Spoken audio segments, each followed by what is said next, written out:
জানি এই বয়ানটা আমার জিন্দেগির লাস্ট বয়ান হইতেছে কিনা। এরপরে কোনদিন যদি আল্লাহর মাইকের সামনে না বসায়, এরকম একটা যন্ত্রণা নিয়ে আপনাদের সামনে বসি, জিন্দেগি ভর এই বয়ানের কি মূল্য হবে, যে বয়ানের উপরে আপনাদের আমল হবে না। এই জন্যে দায়িত্ব দিয়ে যেতেছি। কিভাবে দায়িত্ব দিলে আপনারা আদায় করবেন তা জানি না আমি, কোন ভাষায় বললে আপনারা এটাকে গুরুত্ব সহকারে নিবেন তাও জানি না আমি। কিন্তু আমি অসুস্থ এক মুসাফির হিসেবে আপনাদের পায়ে ধরে বলবো, সন্তানগুলোকে নামাজি বানান, ওপরে রবের কদমে সেজদা দেওয়া শেখান, ওদের মালিক কিনা আল্লাহ চিনায় দেন। ওরা ভ্রষ্ট হবে না, পাপিষ্ট হবে না, পাপ কাজ ওরা করবে না, জুলুমকারী হবে না। ওরা নামাজি বানান, ওরা আলেমকে গালি দিবে না, আলেমকে অশ্রদ্ধা করবে না, ইমামের পিছনে ইক্তিদা করবে ওয়ালা বানান, তো আলেমকে অসম্মান করবে না। এটা হলো বাপেরা যারা আসছেন তাদের কাছে অনুরোধ, মায়েরা যারা শুনতেছেন তাদের কাছে অনুরোধ। আর তোমরা যারা আমার ছোট ভাইয়ের মতন অথবা আমার সন্তানের বয়সী তোমরা যারা আছো, কি মনে করো সারা জনম নাম শুনবা নুরুদ্দিন গাওহারপুরি, জীবনে আর চোখে দেখবা না? শাইখে কাতিয়া সারা জনম নাম শুনবা, জীবনে আর চোখে দেখবা না? আকাবির বুজুর্গ বিশ্বনাথীর হযরত সহকারে যত বুজুর্গ আছে, মুহাদ্দিস সাহেব হুজুর রহমাতুল্লাহ আলাইহি খুব নিকটে যে আল্লাহর পেয়ারা এই এলাকার বড় শখসিয়ত যিনি চলে গেছেন, তিনি হলেন হযরত মুহাদ্দিস হবিগঞ্জি রহমাতুল্লাহ আলাইহি। এইরকম যারা দরদি মানুষ ছিল, উম্মতের ফিকির নিয়ে যারা নিজের জিন্দেগিকে কুরবান করছে, এরা আর আইসা তো তোমাদেরকে বলবে না, কবরে শুয়ে রয়েছে।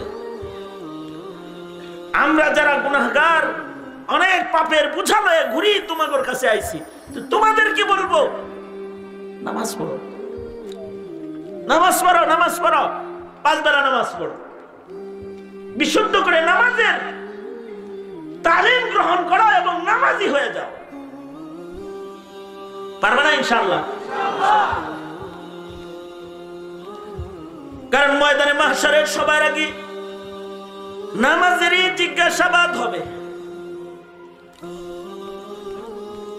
নামাজকে আল্লাহর রাসূল সাল্লাল্লাহু আলাইহি ওয়াসাল্লাম বলেছেন জান্নাতের তালার চাবি,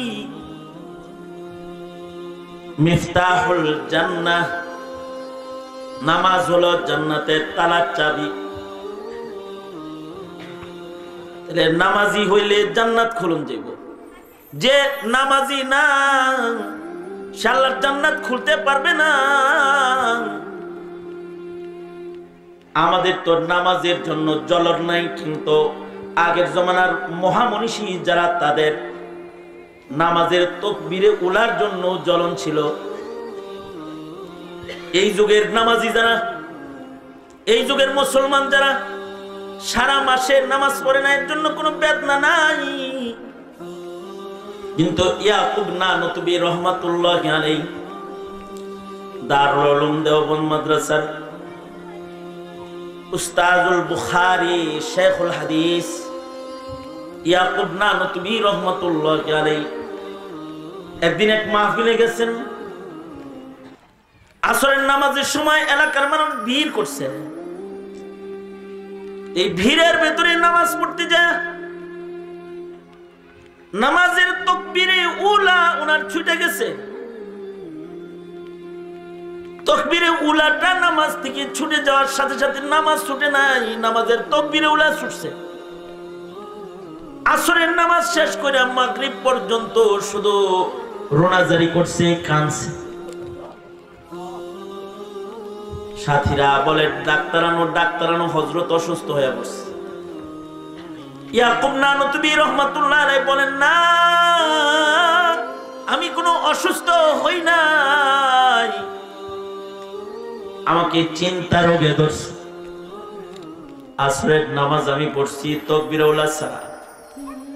সুদীর্ঘ 40টি বছর হয়ে গেছে নামাজের তাকবীরুল্লাহ কখনো ইয়াকুবের ছুটে না। আজকে নামাজের তাকবীরুল্লাহটা ছুটে গেছে। ডর ভয় লাগতেছে, না জানি মাগরিবের আগে যদি আমার মওত হয় তাহলে জিন্দেগির শেষ নামাজটা এমন পড়লাম যে নামাজের তাকবীরুল্লাহ নাই। 40 বছর পরে যে সাধনা করছি সাধনাটাই যেন বরবাদ হতে শুরু হয়েছে। জীবনের শেষ নামাজের তাকবীরুল্লাহ যদি নাই রয়, 40 বছরের তাকবীরুল্লাহর মূল্য নষ্ট হয়ে যাবে। কোনো ডাক্তার ডাকার দরকার নাই, মাগরিবের আজানটা হইবার দাও। ইয়াকুবকে তাকবীরুল্লাহর সাথে একটু মাগরিবের নামাজটা পড়ে আল্লাহর কদমে সিজদাটা দিবার দাও। ইয়াকুব একাই সুস্থ হয়ে যাবে, একাই সুস্থ হয়ে যাবে। মুহতারাম হাজিরিন, যতন করো নামাজের মিন আজমিল উমুর, নামাজ পড়তেই হবে, ছাড় নাই। যারা হাই স্কুলে পড়ো তোমরা অথবা কলেজে পড়ো, যদি তোমার নামাজের মাসাইলের দুর্বলতা থাকে তাইলে তোমাকে আমি অনুরোধ করব, যেমনি অনুরোধ করলে তুমি রাখবা তেমনি অনুরোধ করছি, তুমি একটা চিল্লা লাগাও, বেশি না একটা চিল্লা লাগাও, আলেমদের সাথে একটু থাকো। তোমার গোটা জিন্দেগির থেকে 40টা দিন ভিক্ষা চাই তোমার কাছে। সারা জিন্দেগি তোমার কাছে চাইছি না তো। তোমার জিন্দেগির পুরা 60 বছর 70 বছর 50 বছরের হায়াতের মাত্র 40টা দিন তোমার কাছে ভিক্ষা চাই। দাও না 40টা দিন, মসজিদে একটু থাকো, নিজের জরুরি মাসলাগুলো 40 দিনে ঠিক করে নাও না, যেটার দ্বারাই তোমার জিন্দেগির সব নামাজ মূল্যায়িত হয়ে যাবে, নামাজের হেফাজত হয়ে যাবে।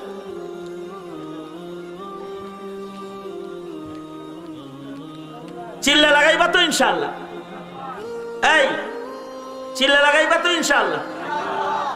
স্কুলের ছেলেরা যারা আছে, হাই স্কুল কলেজের, চিল্লা একটা চিল্লা লাগাইবা যে কোনো ফাঁকে। পরীক্ষার বন্ধ শুরু হয়ে গেল অথবা যে কোনো একটা ফুরসত এসে গেল তো একটা চিল্লা লাগাইবা। যদি একসাথে 40 দিন না পারো তাহলে 20 দিনের জামাত গঠন করো,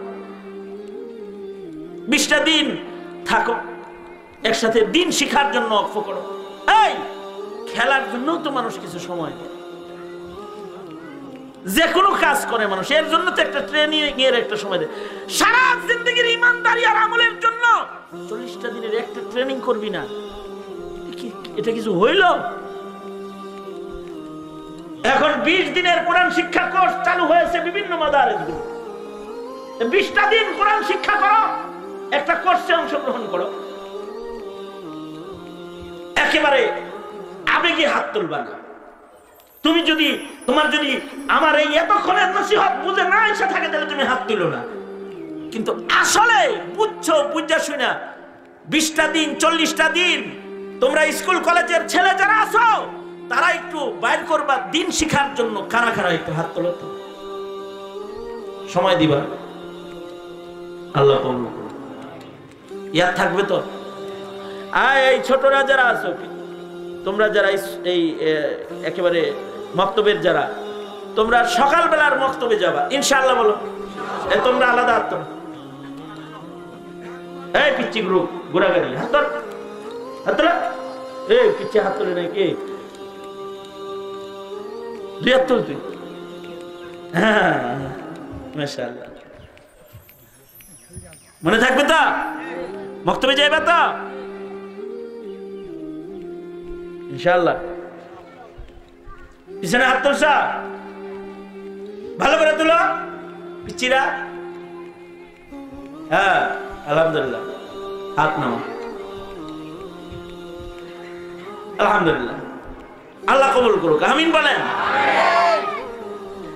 দেখি বললাম 1 নাম্বার হায়াতে এই আসছি, মরে যাবো, আবার জন্ম হয়েছে, মৃত্যু হবে, মরমু, মরতে হবেই সবার। মরবেন না কে কে? আত্মনান্ত দেখি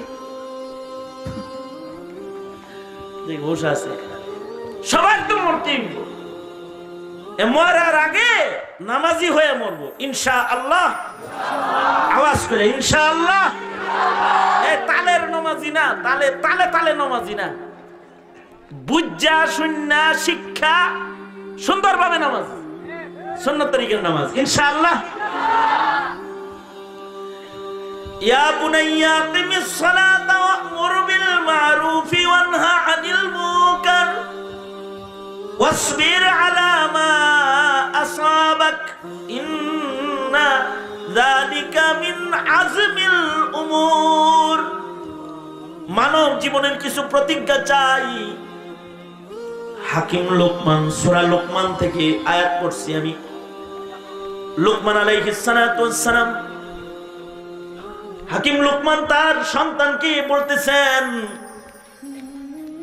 বাপ হয়ে নিজের সন্তানকে ওয়াজ নসিহত করতেছেন। তার ভেতরে একটা গুরুত্বপূর্ণ নসিহা হলো এটা, ইয়া বুনাইয়া আকিমিস সালাহ, এই আমার প্যারা সন্তান, আদরের সন্তান,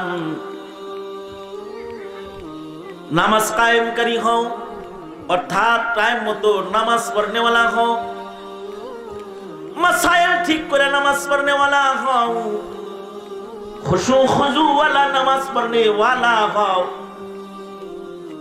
সুন্নত তরিকার নামাজ পড়নেওয়ালা হও। ইন্নাস সালাতা কানাত আলাল মুমিনিনা কিতাবাম মাওকুতা, নির্ধারিত সময়ে নামাজ আদায় করা, নামাজকে বিশুদ্ধ করে পড়া। সাল্লু কামা রাআইতুমুনি উসাল্লি, রাসূল যেমনি নামাজ পড়েছে সেভাবে নামাজ পড়া। এগুলা হলো ইকামতে সালাত, 5 বেলা পড়া, মাঝে মাঝে পড়া, মাঝে মাঝে না পড়া এরকম না, 5 ওয়াক্ত নামাজ। আকিমিস সালাতা লিদুলুকিশ শামসি ইলা গাসাকিল লাইলি ওয়া কুরআনাল ফাজর ইন্না কুরআনাল ফাজরি কানা মাশহুদা। গুরুত্বপূর্ণ নামাজ হলো ফজরের নামাজ, কারণ ফজরের নামাজ হলো নামাজের সাক্ষী নামাজ। সব নামাজ পড়ে কিন্তু ফজর পড়ে না। হুজুর নামাজ পড়নি, হুজুর পড়ি, খালি ফজরটা খালি মিস যায়, কারণ ফজরের সময় নাক ডেকে ঘুমায়। কিন্তু নামাজের সাক্ষ্য নামাজ হলো ফজরের নামাজ। আল্লাহ পাক আজব মজার নামাজ দিয়েছেন ফজরের নামাজ। ফজরের নামাজে কোরআন শরীফ লম্বা করে পড়ে, তিলাওয়াত লম্বা হয়। কখনো কখনো সাহাবায়ে কেরাম ফজরের নামাজে অনেক লম্বা তিলাওয়াত করতেন।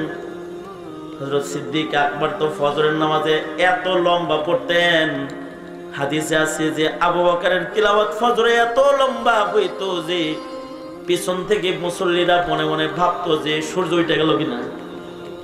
আবার সাহাবী নিজেই নামাজের ভিতরে আবার চিন্তা করে, আবু বকর আলামানা, আবু বকর আমাদের ভিতরে সবচেয়ে বড় আলেম।